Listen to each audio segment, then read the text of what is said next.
excuse me, we've made a lot of progress. We have started from the very beginning, from first opening our eyes when we wake up in the morning.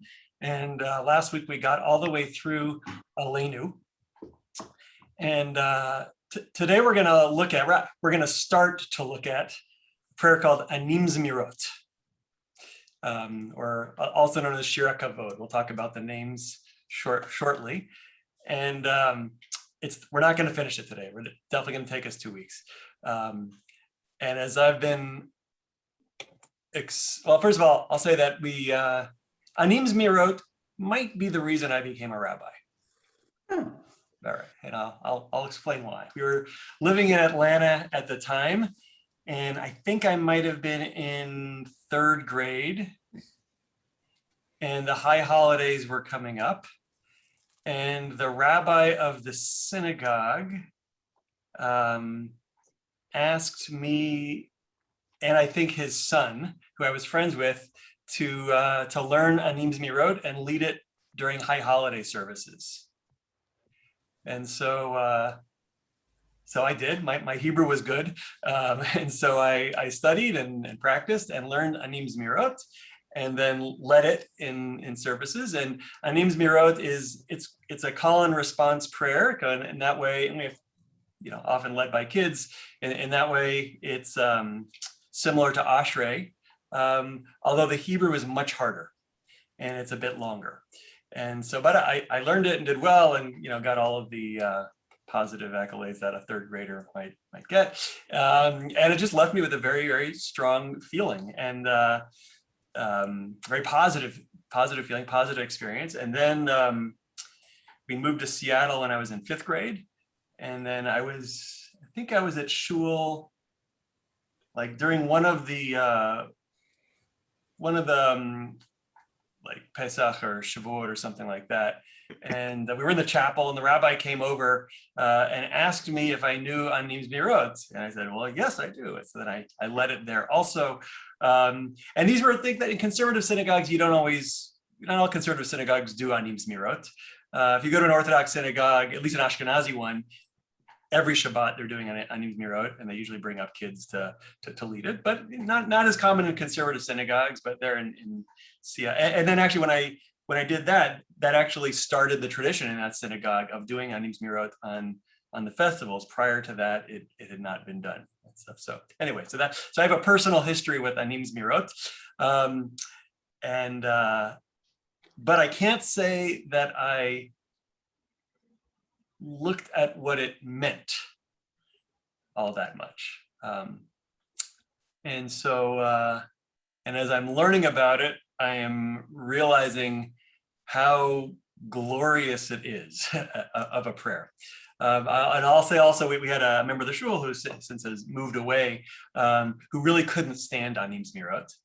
And my theory is that this person just didn't read it the right way. So anyways, we'll get into all of that.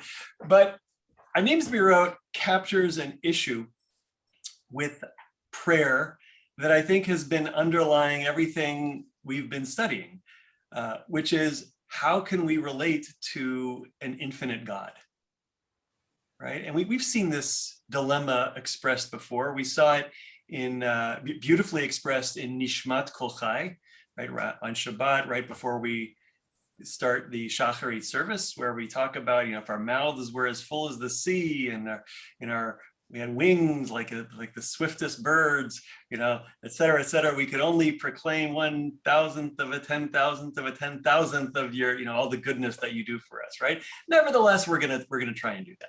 So we have this dilemma between this infinite, distant, all-powerful God, creator of the universe, and our limited ability to understand, to relate to express ourselves to that God. And yet we've got a Siddur that is full of prayers that are attempting to do just that. So we're going to start, before we even look at Anim Zemirot, we're going to start by looking at a few passages, biblical passages, that are going to, as we're going to discover, are going to serve to be very influential on Anim Zemirot. So the first is from Exodus chapter 33, verses 18 to 23. So this is after the Israelites have sinned with the golden calf. God wants to wipe them all out and start over with Moses. Moses says, don't you dare. If you're going to do that, you erase me from the book that you're writing, right? Quite a bold move that Moses makes. And God says, fine, I'll forgive them. And then while he's on a roll, Moses says the following. And here is our passage. Vayomar, and he said, Moses said, Hareini na et kavodecha. Oh, let me behold your presence. And I want to point to in this sentence, kavodecha, your kavod. Here this is the JPS translation. It translates it as presence, but this word kavod is a very important word, and we've of course encountered this many, many times. It might mean your presence. It could mean your glory. We see that God's kavod comes down on Mount Sinai. So there it seems to be at least experienced as clouds, this dense fog with lightning and fire, kind of flashes coming out of the fog. That seems to be the kavod. We saw it in Isaiah with God's kavod filling the chambers of both the temple as well as the heavenly throne room, and the kavod seeming to be also the robes, or at least the bottom of the robes of God's royal garb. So this kavod it's a word that kind of reflects a manifestation of God in some way. All right, that was just the first sentence. Vayomer, and then God says to Moses, Ani avir kol tuvi al panecha, v'karati v'shem Adonai lefanecha, v'chanoti et asher achon, v'richamti et asher arachem. So God answered, I will make all my goodness pass before you, and I will proclaim before you the name Lord. Here it's Yud-He Vav-He. So this is God's personal name. I'm going to proclaim my personal name. And the grace that I grant and the compassion that I show. That expression's a little strange, right? So the proclamation of God's name, along with God is proclaiming grace and compassion in some way. And so this leads the Talmud to ask, well, what is Moses really asking for? And the answer, I think this is in Masechet Brachot, Tractate Brachot, is that Moses wants to know the nature of divine justice. He wants to know, well, God, how do you punish those who are deserving? How do you reward those who are deserving? And why do we not seem to see the world around us working according to what we would seem to expect in terms of divine justice? And so this is, so the rabbis in the Talmud and in the Midrash kind of unpack based on this idea of God somehow showing something about divine, God's presence along with compassion and grace as a way that God is describing the nature of good and evil and how ultimate justice exists in the world. But it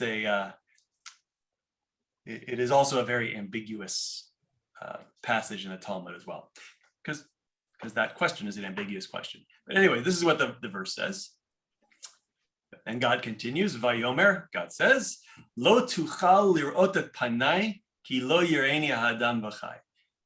You cannot see my face, for man may not see me and live. Vayomer Adonai, hine makom iti v'nitzavta al atzur. Right. Then the Lord said, Yud-He Vav-He. Notice we've got 4 verses in a row, all beginning with Vayomer. Right. The first one is Moses said, and the next 3 are all God saying. Why does it need to say Vayomer? I don't know. Hine makom iti v'nitzavta al atzur. See, there is a place near me. Station yourself on the rock, or maybe it's by the rock. V'haya ba'avor kvodi v'samticha b'nikrat atzur v'sakoti chapi alecha ad ovri.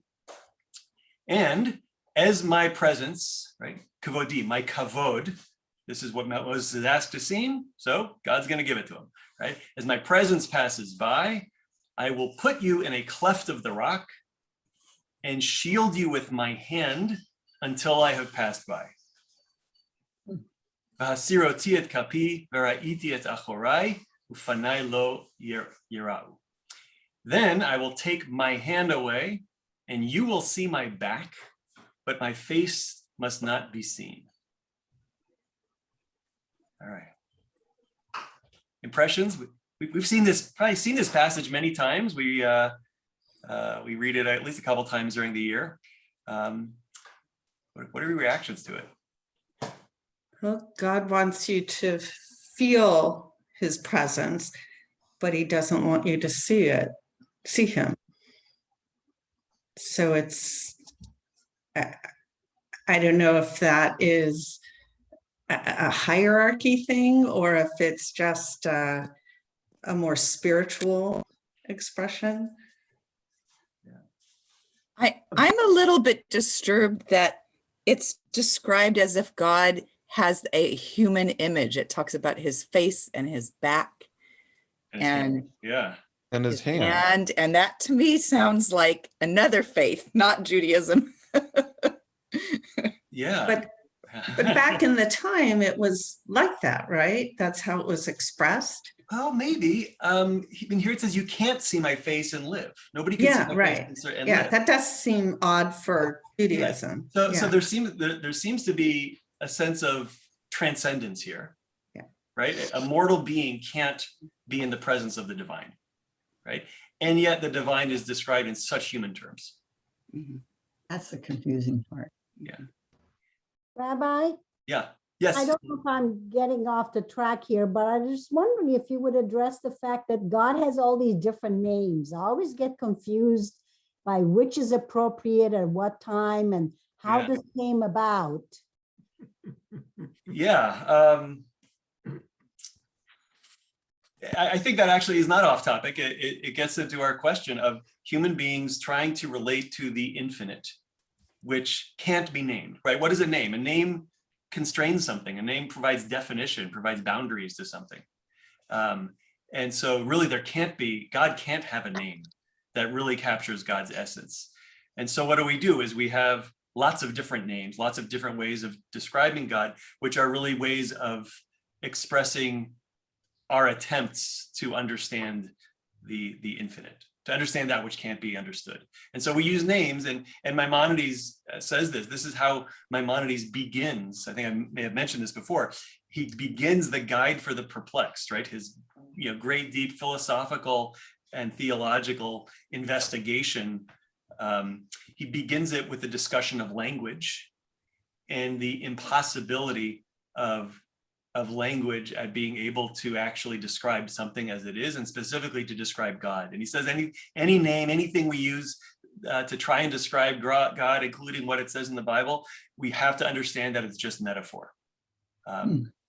And that, and he acknowledges that lots of people don't see it that way. But for somebody who is really interested, like he is, in kind of in ultimate truth, then we need to understand that all language itself is symbolic, because it's trying to capture in defined, limited terms concepts that really can't be defined. But as human beings, we need that, right? That's fundamentally what language is, right? It's taking abstract ideas and it's putting it into words that have some sort of form to them. This passage is doing that as well, right? Can you go through which names would you use in what circumstance or occasion? Well, think about the formula for a blessing. Okay. Right? So blessed are you, Yud He Vav He, right? So that's considered in the Bible, that is God's personal name. It's the divine name that is so holy it can't be pronounced. We don't even know how to pronounce it anymore, as the tradition says. And the high priest would pronounce it just, in the Holy of Holies on Yom Kippur. So, and what do we say? We say Adonai in place of Yud He Vav He. Adonai meaning my Lord. So we have a substitute that we use. And so, but we know that when we're saying, or at least if we're conscious, right? But we know that when we say Adonai, that this is what we have in mind, right? We're saying the name that is so holy that we can't pronounce. So whenever we say a bracha, that's the name that we invoke. Okay? Baruch atah Adonai. Blessed are you, Adonai, Eloheinu melech haolam, our God. God is a more, I think, generic type of word. And melech haolam, king or sovereign of the universe. So in a bracha, that's the name that we invoke, but we have lots of other names. Even in this passage, God's hiding Moses in a sewer, next to a rock. But sewer also is a name that we use to describe God. It appears in a prayer that's associated with a funeral, right? We refer to God as a rock. It's Ma'oz Tzur, right? So a rock of my salvation, or some rock of my strength.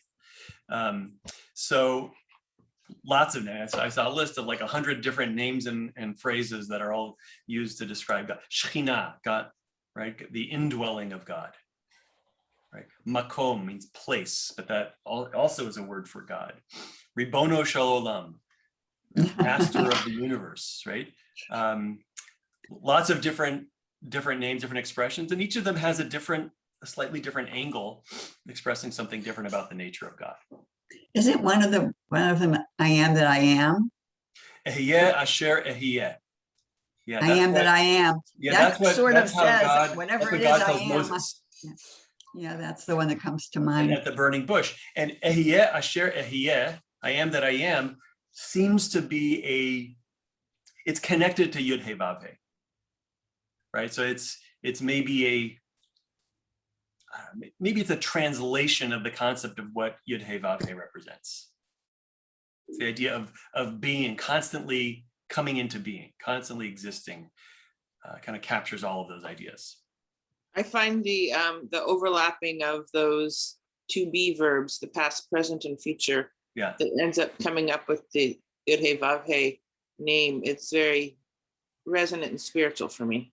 yeah, and so here we have, in this story, we have the greatest of prophets, right? Elsewhere, it actually, the Torah actually says that Moses, you spoke to me face to face, right? So we even have some ambiguity here. Here it says you can't see my face, and yet in other parts of the Torah it says that Moses did see God's face, right? But he was the only one. So again, we're so even in these stories, all these accounts when in the Bible of prophets somehow encountering God they're all perplexing. And What is the notion of not seeing his face? What is behind that, really? Oh, okay. So then there's an idea of God revealing God's face, or in contrast, God hiding God's face, right? So when God hides God's face, that's bad, right? That's when bad things happen, right? So that's just as an example. So one of the, I guess, theologies that's expressed around the Holocaust is that this was a period of God becoming absent from the world, or God hiding God's face. And that's a biblical concept. So that if a person has God hiding God's face from them, they don't experience God's blessing, and that's a way of understanding how when bad things are happening to a person.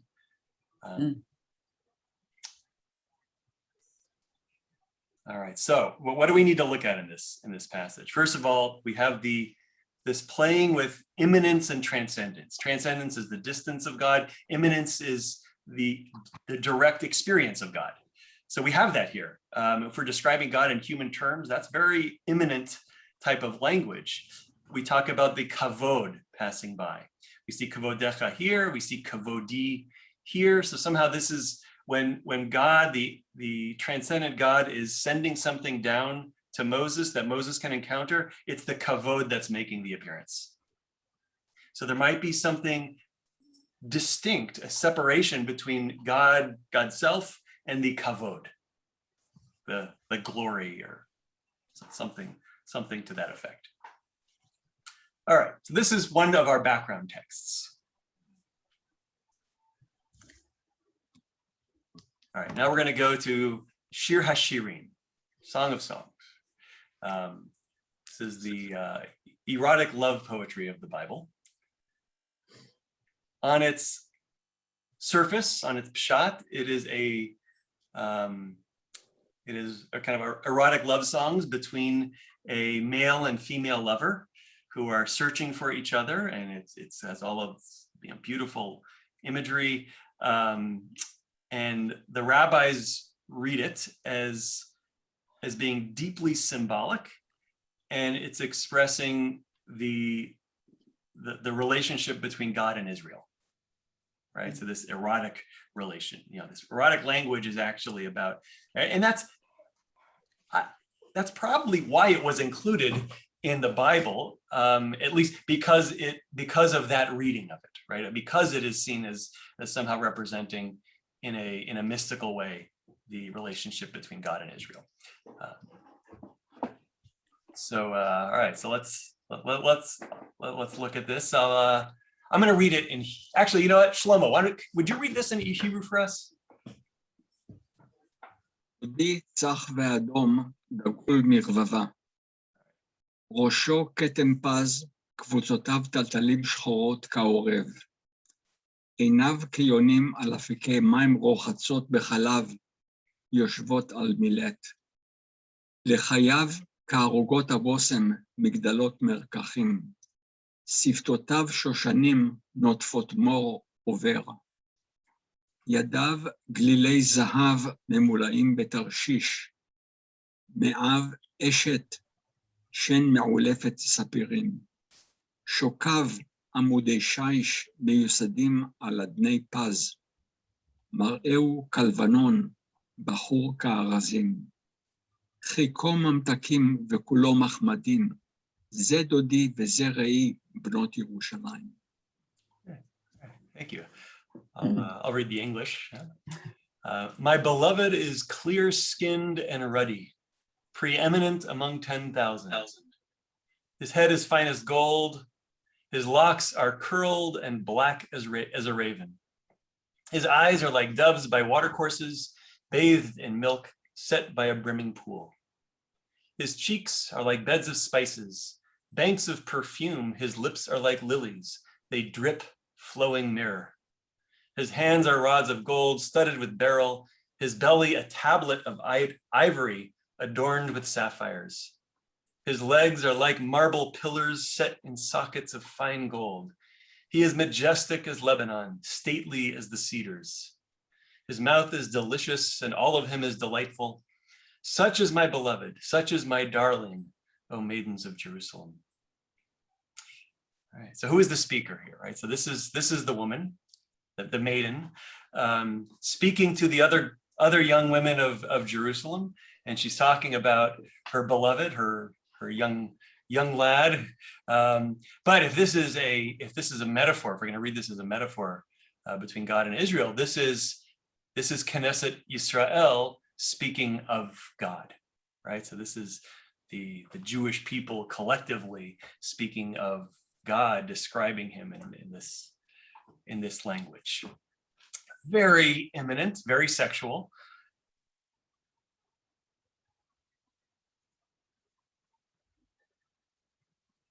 And the rest of Song of Songs is just like this. Although the speakers go back and forth between the maiden and the lad speaking to each other. And the interesting thing is they never find each other. Right? They're speaking about each other. They speak of the longing, but they never get together. And so it may also express something similar as what Moses and God encounter, right? Where Moses wants to know God's nature, but it can't be, because even Moses is mortal and is human. And so the way for Moses to encounter God is for God to become somewhat imminent. And even then, Moses has to be hidden away. And what does Moses actually see in the end? After God passes by, Moses sees God from behind as God is walking away, right? So even when God becomes imminent, that's as close as Moses can get. Rabbi, do we know who wrote this? Song of Songs? Yes. Well, by tradition, it's King Solomon. And is there anything else like this in the Bible? No, nothing like this. Nothing like this. No. Yeah, it is unique. It's considered to be wisdom literature. Anytime you have so much language comparing things to natural types of phenomena, that's a good indication of wisdom literature, right? It's describing the garden. Reminds me a lot of Greek art, Sorry? This reminds me a lot of Greek art. Well, wisdom literature has, if the Bible scholars will say the Song of Songs is a very relatively later text in the Bible and could be under influence of Greek wisdom traditions as well. When you say, when Moses saw the back of God, Yeah. was it look like a person? What would the back of God look like? I mean, I can't, we're saying that you can't see his face, I mean, what did he see? That's An image? We don't know. You're going to see my achorai, right? And when it happened, I didn't bring the text into my slideshow, but when it happens, God passes by, and then we hear what we now kind of refer to as the attributes of God, right? The Lord, El Rachum v'Chanun, mercy and kind and compassionate, and forgiving of iniquity and sin. So we hear so what is it that Moses learns about God? God's nature.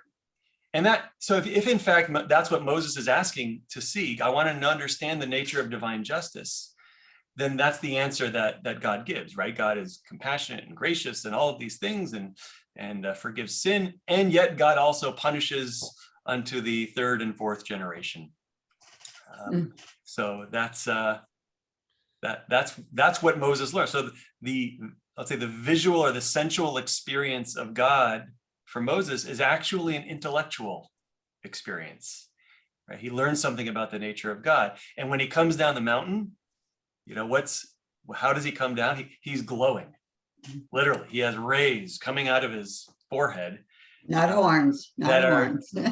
Well, they may be horns. It's actually, the word is Karen, is the word for rays. And it's also the word for horns, right? Yeah. So we seem to have like beams of light coming out of his forehead.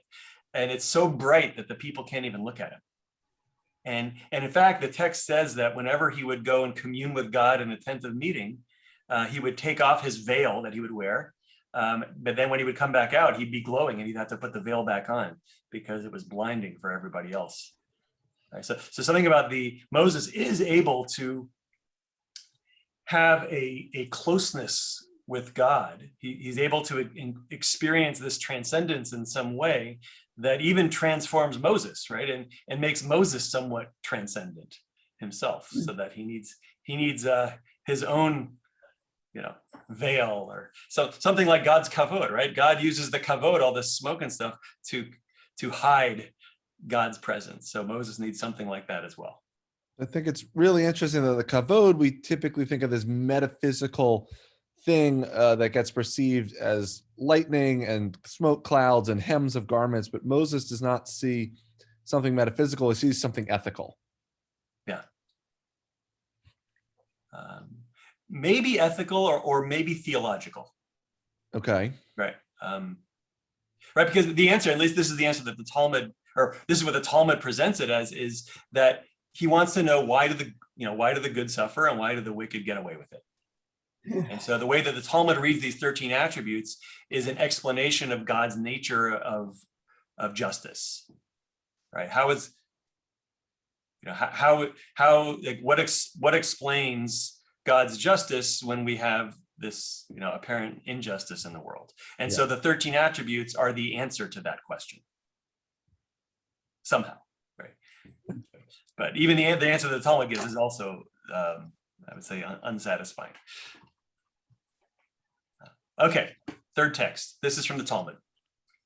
And this is the question is, how do we orient ourselves while we're praying? All right, and this comes in another context, but we get a little story where some rabbis are sitting around talking about prayer, and then rabbi walks up and then they go on to the other topic. But here's the discussion that they're having. Rabbi Chia and Rabbi Shimon, Rabbi Yehuda Hanasi. So Rabbi Shimon, the son of Rabbi Judah the Prince, right? Judah the Prince, he's the, let's say, the editor of the Mishnah. And so his son and his son's friend are sitting around. So what do you mean when you're sitting around? When you sit around, yatve, right, is yoshev, like a yeshiva. That means the word is like sitting, right? So you're sitting around studying Torah. So, so somewhere around the year, the end of the 2nd century. Chad minayhu, patach chad minayhu. One of them began, and he said, "One who prays must direct his gaze downward, lamata. Sheyitain einav lamata. Should place his eyes downwards. Why? As it states, this is in 1 Kings. And my eyes, v'hayu einai v'libi sham kol hayamin. And my eyes and my heart shall be there perpetually, right? And so this is actually God speaking about God's eyes and heart being at Jerusalem, right? So if God is directing God's attention to Jerusalem downwards, therefore downwards is the direction of our prayer. All right. V'chad amar, but then the other one says, einav lamala. His eyes should be up. Right? Why? So now we need another verse, and this one is from Eicha, the book of Lamentations. Nasa levavenu el kapayim. Let us lift our hearts with our hands toward God in heaven. Right? So this is describing. So how should we pray? Hands up, eyes up towards the sky. So which is it? Do we look down? Do we look up when we're praying? So that's what they're arguing about. So in the meantime, Rabbi Yishmael, the son of Rabbi Yossi, came beside them. Amar laho, he said to them, B'mai askito, what are you dealing with? What are you engaged in? Right? I see you're studying. What are you talking about? Amrule bitfila, right? So they said to him, with prayer, with tefillah, right? And remember, tefillah means the Amidah specifically, right? We're talking about where should we be looking while we're davening the Amidah? Should we be looking down? Should we be looking up? Right? So he says to them, Kach amar Abba, Hamitpalel tzarich sheiten enav lamata v'libo lamala.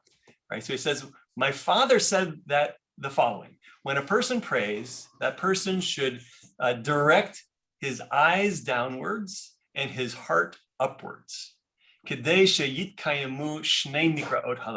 as to fulfill both of these scriptural passages, right? So what would the first one say? Einai v'libi. So my eyes and my heart there all of the days. And the other one says Nasa levavenu el kapayim, right? So the first one, my eyes down, and the next one is lift up my heart. So that's the answer. Look down, but direct your heart up. All right, so a lovely solution, right? And that nice. Yes, very nice easy topic. to put your heart up. Yes. All right. So what does that have to do? How do we bring all of these together? So as we've seen, the structure of the service solidified somewhere by the 9th century with Seder Rav Amram Gaon, right? It continued to kind of become more and more fixed after the publication of his Siddur. And so you have other books in the following centuries that are, doing similar things, providing a guide to the prayers and commentaries around it. And history is moving forward. So let's go into the 11th century. So what's going on in the Jewish world in the 11th century? Well, we now have Jews have moved into Ashkenaz, right? Ashkenaz is the lower Rhine Valley. So it's like kind of lower central Germany. And they've moved over up into kind of northeastern France. That's where Rashi comes along, right? That becomes a major center. So you have these Jewish communities that are growing. Meanwhile, the population of Europe is also growing. And that leads to the Crusades, the beginning of the 11th century, and that was devastating for Jews. because before they went off to rescue the Holy Land, they attacked Jewish cities, Jewish communities, murdered countless numbers of people, and just devastated these communities. And and we've seen this, that it had a really traumatic effect on the communities, and it had an effect on prayers. So the Yizkor service was developed as a response to that. We saw a memorial prayer that is in the Torah service on Shabbat, that also entered into the service in the wake of the Crusades. And as you can imagine, it created a theological problem as well. We've encountered all of this devastation, the destruction, these pious communities destroyed, and so there developed a martyrology around it. And so those who were killed in the Crusades were considered to have died al kiddush Hashem, for the sanctification of God's name. Right? These are martyrs. So this is in Ashkenaz, kind of central Germany. So the community kind of shifts over to Rashi's area, which was not as impacted. But with this kind of increasing urbanization also, it's kind of a breakdown of feudal systems. You've got things moving into towns and cities. You have Jewish communities there. You also have Christian communities there. And you start to see monks arising, orders of like the Franciscans and that are arising as well. And you also have Jewish, so if monks are kind of these ecclesiastical communities are ascetic in a lot of ways, you also have similar trends going on in the Jewish world. And so you have arising a group called Hasidei Ashkenaz, the pious ones of Ashkenaz. So this is like in the 12th century. And they were led by a guy named Yehuda HaChasid, Judah the Chassid, right? Now, these are not the Chassidim that we're familiar with today in the black suits, right? This is a different group entirely. There's a book called Sefer HaChassidim, the book of the pious, that was written by Yehuda HaChassid, and includes all sorts of teachings about Judaism, a lot of mystical, this is pre-Zohar, but there's a lot of mystical ideas in here, a lot of things that we might say are superstitious. There's some ghost stories in there, and there's prayer. There's discussion about prayer as well.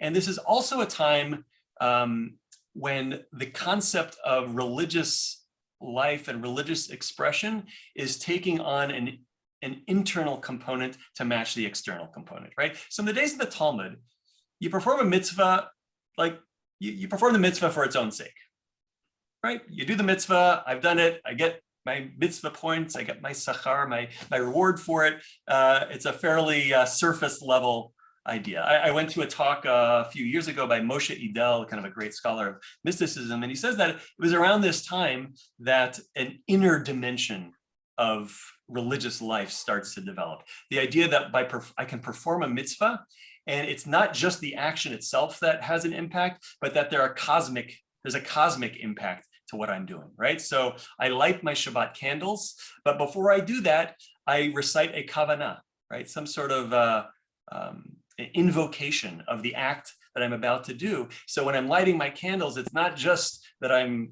fulfilling the obligation, but it's also that I'm trying to kind of connect to God. I'm trying to attach myself to God and have an impact in the spiritual realm, in addition to just the physical realm around us. So we start to develop these inner ideas. And so you have in these Hasidim, you have all sorts of pious, even ascetic types of practices. You have Jews who are going around wearing horsehair shirts and flogging themselves, similar to what you might have with in Christian communities. So there's influence going on. There's something going on around this time period that is lending itself to these development of mystical ideas and ascetic ideas.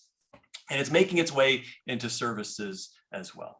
So what is this about? So now we look back to these texts. How do we relate to God? Right? We've got a Siddur full of prayers, full of expressions, but we know that God is transcendent. So how can any of this work? How can any of it be meaningful? So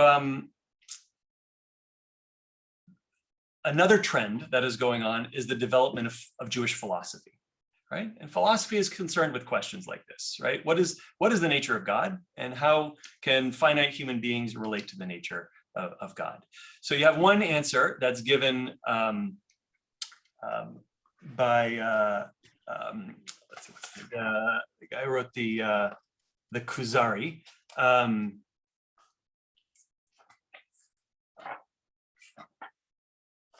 Let's see. And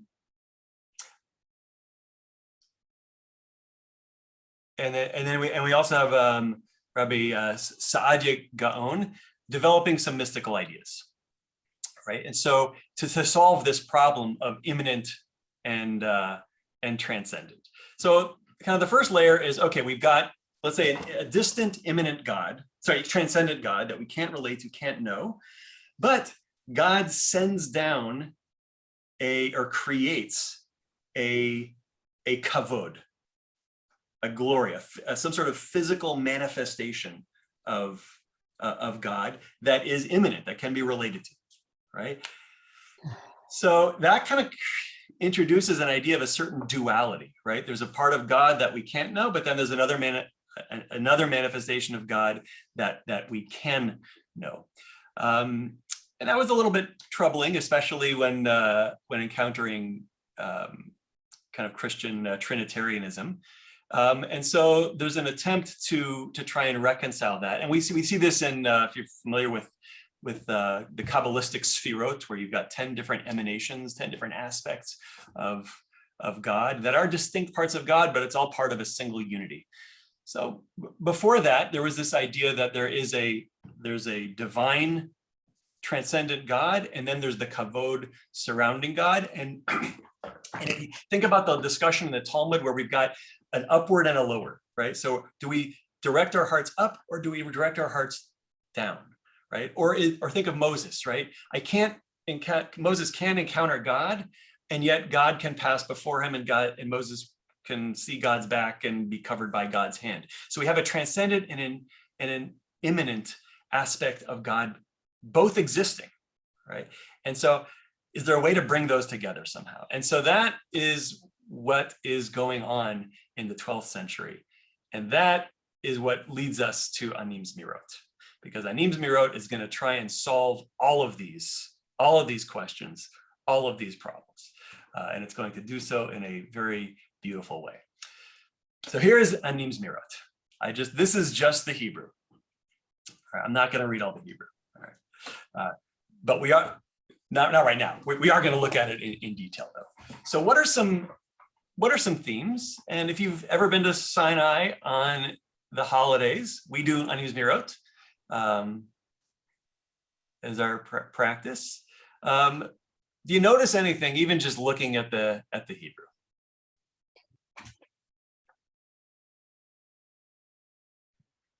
I apologize if it's a little small.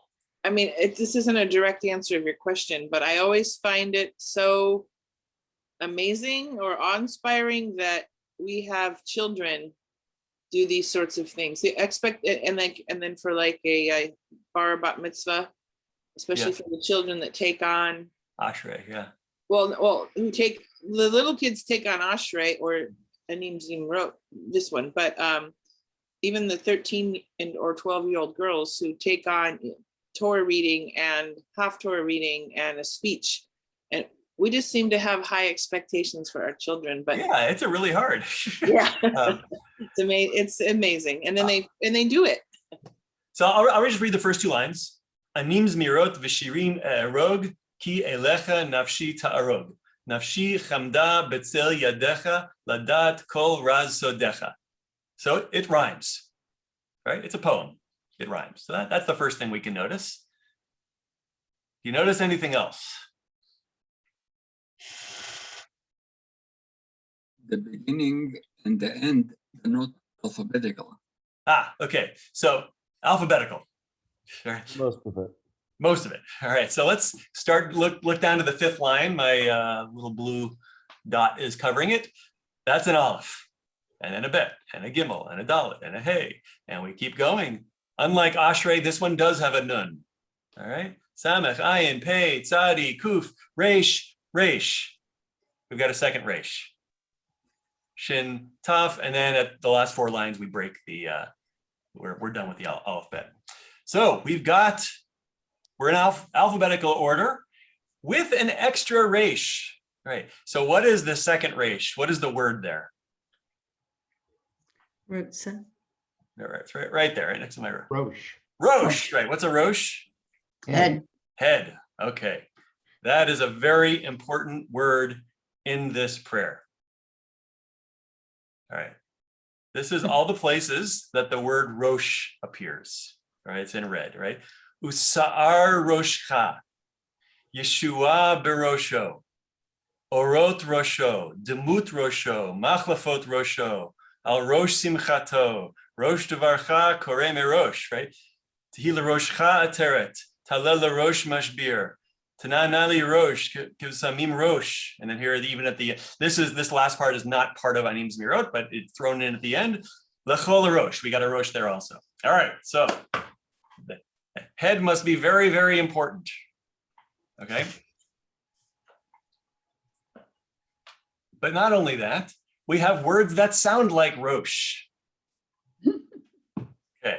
So I picked out a few. There's probably more. All right. We have Resise Laila. Now that may not sound like Rosh, but you've got a Samech here, and Samech and Shin or Sin are very close. So Resise, like Rosh. We've got Shechorot, right? Rosh. It's kind of a backwards. We get it there.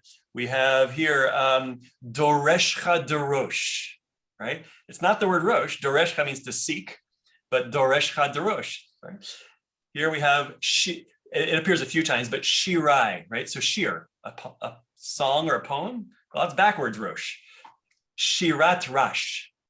There you can see it, right? What's a Rash? A Rash is a word for a poor person, but Rash is like Rosh, right? Kashir Yushar, right? Mashbir, right? And there's lots of other examples as well. So this was written by Yehuda HaChassid, right? So the guy who was kind of the leader of the Hasidei Ashkenaz, the person who wrote Sefer HaChasidim, he also wrote Anim Zemirot.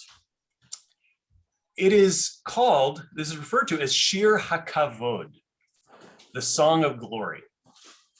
Right? That's the kind of the formal name of the prayer. We often refer to it as just Anim Zemirot after the first 2 words of the poem.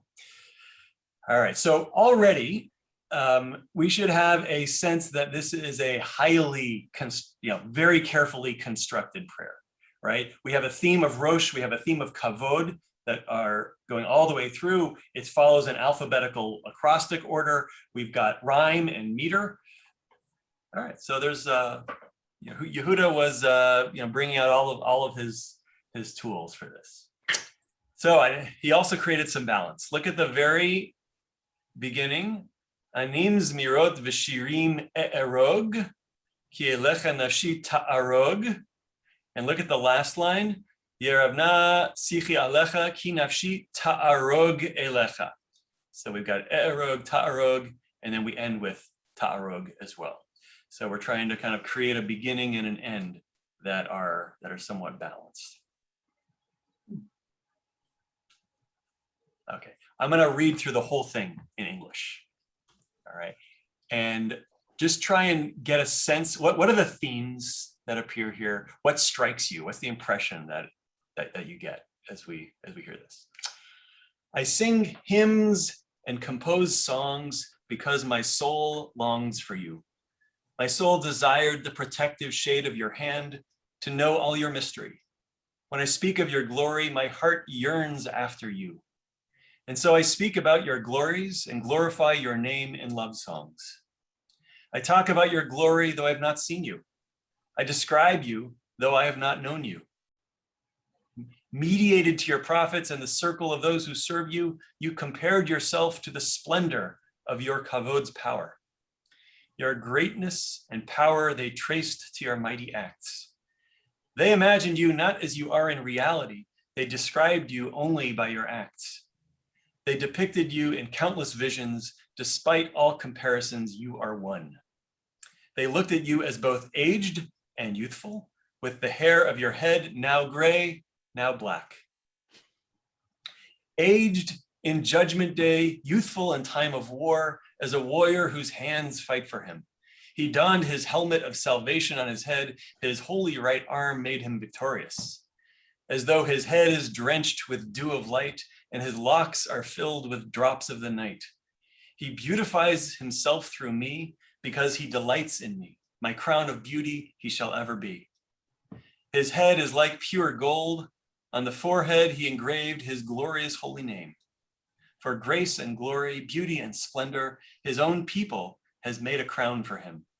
The locks of his head are those of a youth. His locks are curled and black. May his splendid temple of righteousness be prized by him above his highest joy. May his treasured people be a crown in his hand, a royal diadem of great beauty. Born by him, he uplifted and crowned them. Being precious to him, he honored them. His adornment rests on me and mine on him. He is near to me when I call to him. Dazzling is he and ready, his clothes red, when from treading Edom's winepress he comes.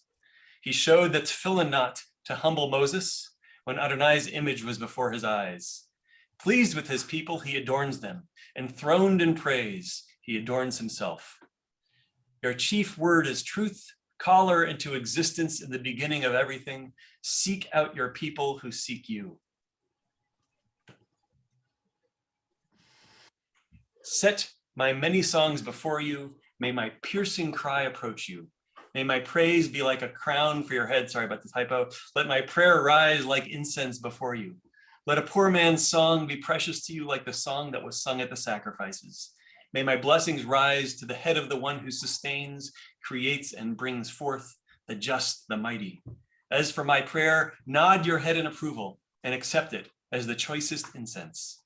May my meditation be sweet to you, for all my being is yearning for you. All right, so this is on, in Siddur Sim Shalom, it's on 184. The translation, I believe, is different.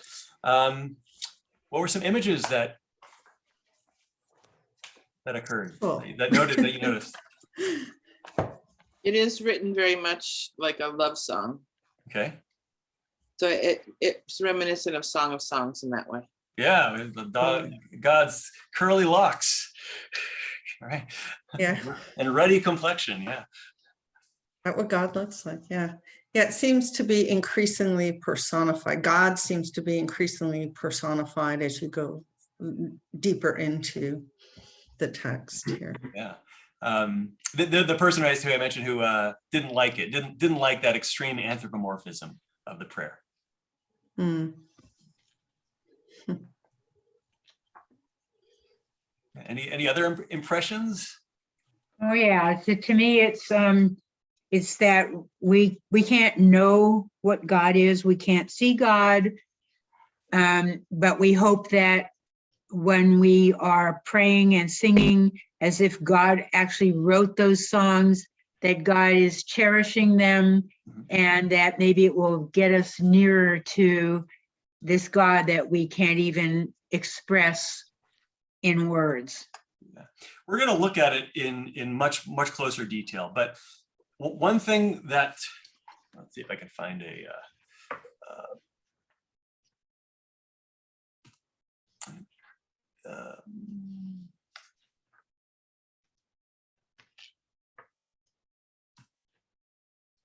all right. They imagined you not as you are in reality. They described you only by your acts. So there's an idea of you speaking to God as the immanent, right? The unknowable God that is distant, right? And then there's the immanent God, the kavod, represented by the kavod, by the glory, right? Here by God's acts, right? That can be related to. Now think back to that passage from the Talmud where they're arguing about, do we direct our eyes upward or downward, right? So upward would be towards the transcendent God, the God we can't know, we can't understand. That's the you in this prayer.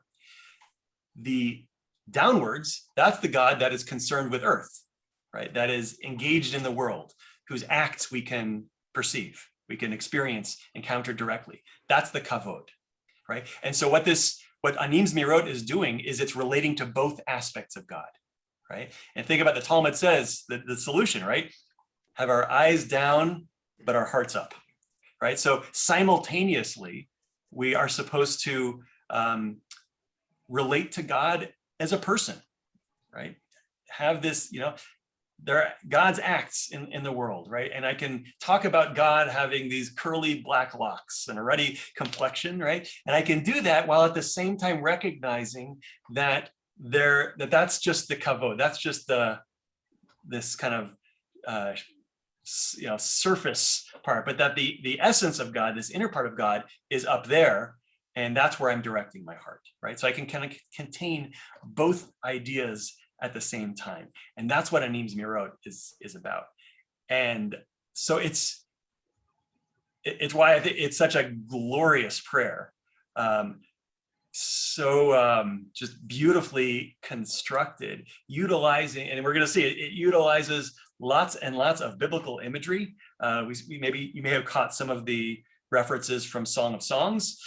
It also captures some rabbinic stories and some rabbinic midrashim. We're gonna see some examples of that, and it just weaves all of it into this prayer, which I mean, for me, I think it really captures the dilemma of prayer, right? That we've got all these words which are just kind of seemingly incomplete and inadequate, and we're trying to relate to something that we can't use words for, and we're struggling to put it all together, and that's what Anim Zemirot does.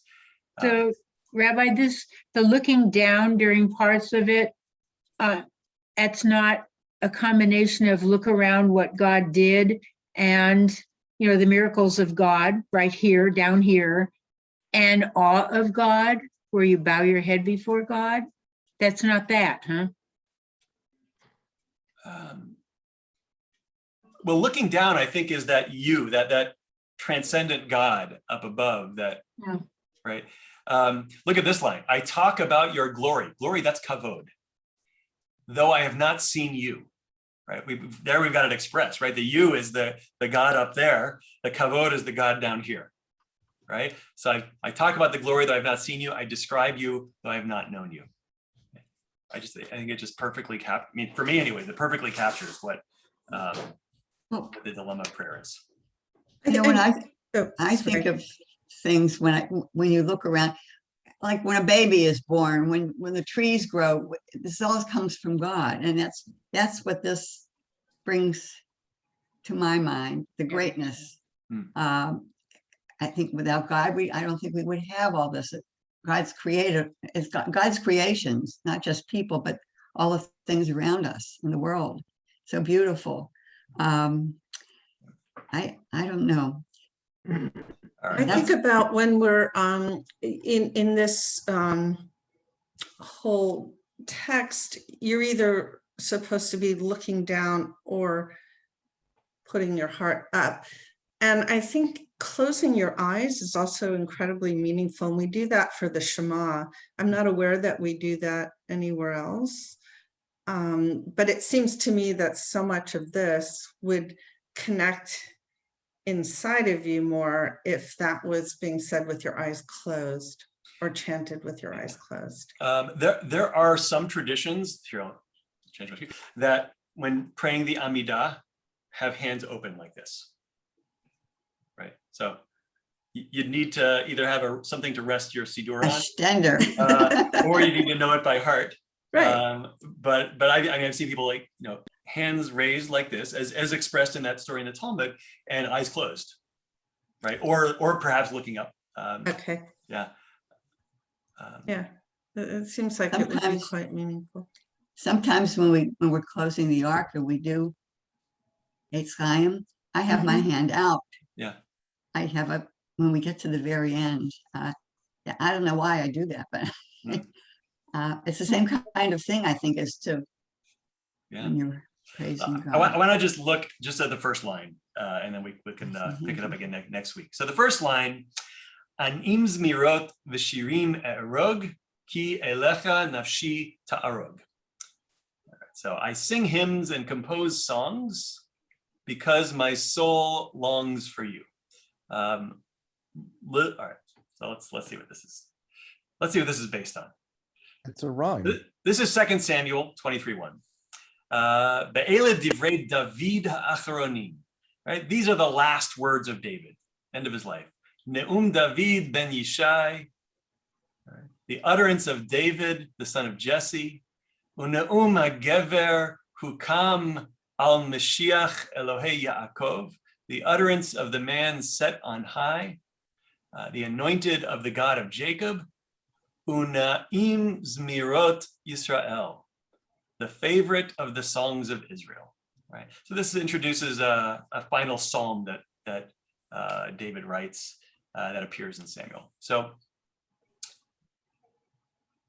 what do we have at the end, though? The favorite of the songs of Israel, Ne'im Zemirot Yisrael. So Yehuda HaChassid has picked up that Ne'im Zemirot and used it in the first two words of the song. Anim Zemirot. So Anim, I will sing. Ne'im is like, what is Noam? Noam is like beautiful, right? Anim Zemirot, I will beautify songs, something like that. Anim, he's turned it into a verb. I'll make beautiful songs. And then Shirim E'erog, right? So E'erog means to weave, right? So Ka'al ta'arog al afike mayim, kain nafshi ta'arog elecha Elohim. All right, so let's look closely here. E'erog, we spell Aleph Resh Gimel as the root.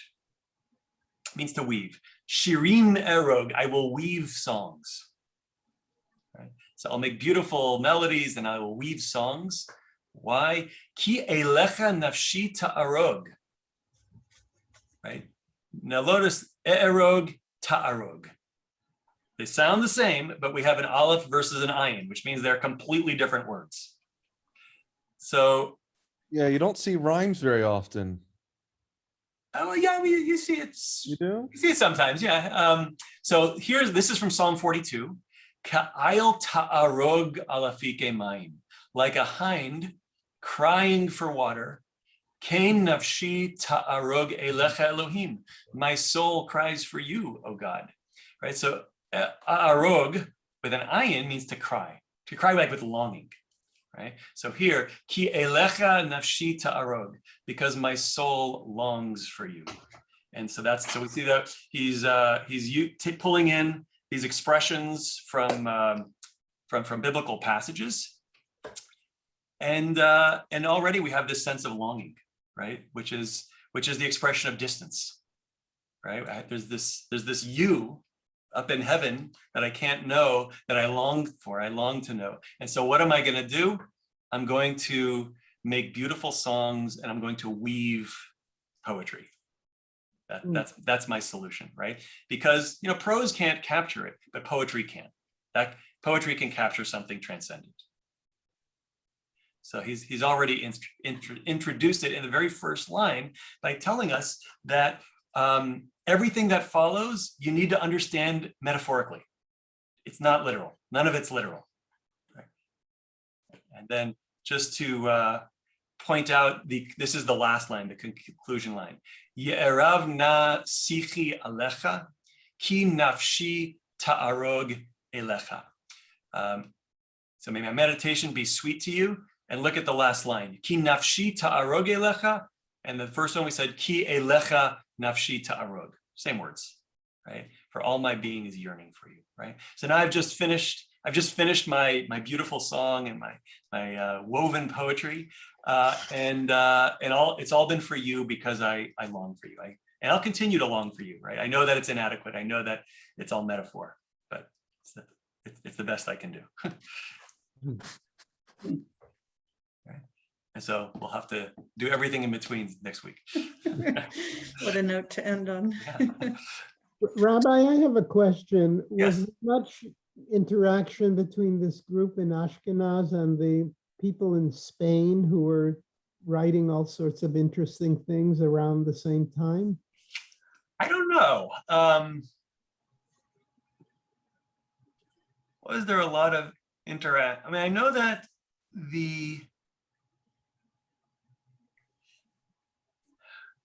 I think Yehuda HaChassid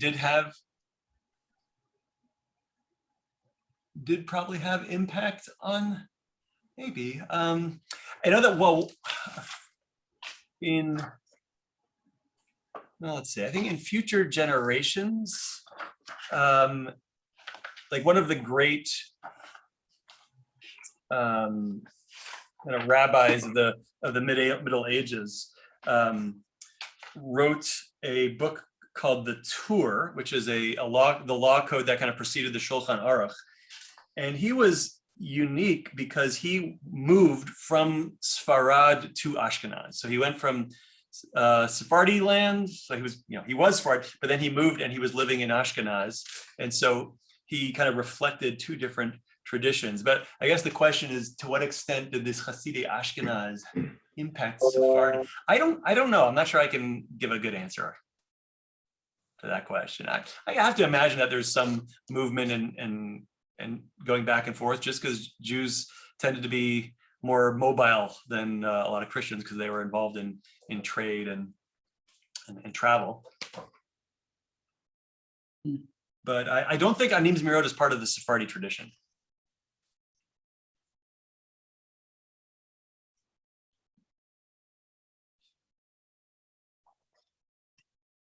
Yeah.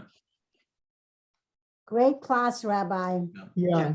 Anyway, Yeah, thank you. Thank you. Thank you very So much. anyways, Thank you. we'll have something to look forward to Next week. next week.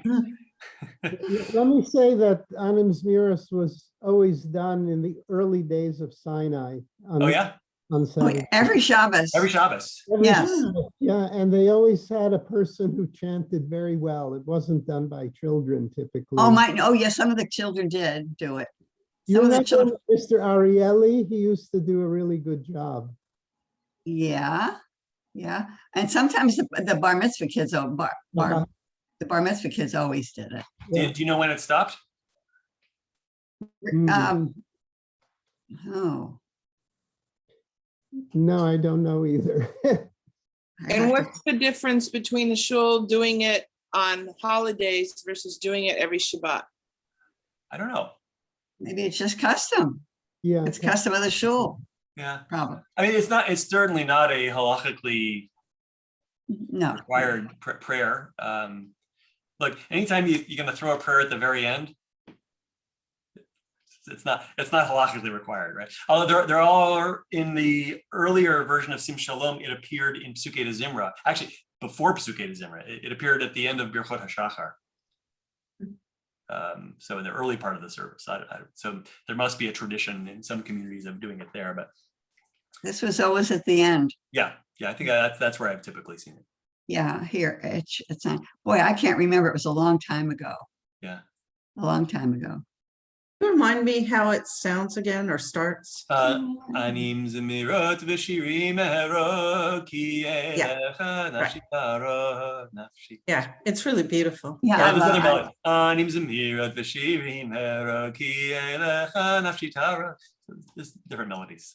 Okay. The last one is the one that I'm most familiar with. Right. My kids always, I never learned it. Yeah.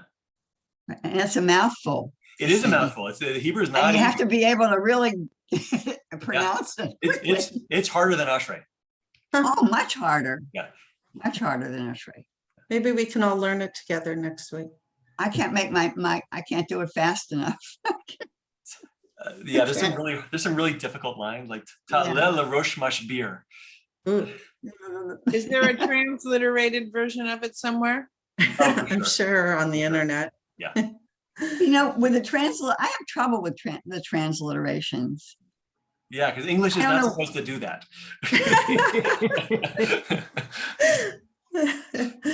No, I do. I have enough trouble with the Hebrew, but the transliterations never seem to work for me at all. Anyway, thank you so much. All right. Everybody have a wonderful day. Everyone have Thank you, you What's too. up? Thank you. Thank It's very you. important. Thank you. It was great. Wonderful to be back. Nice to have you back.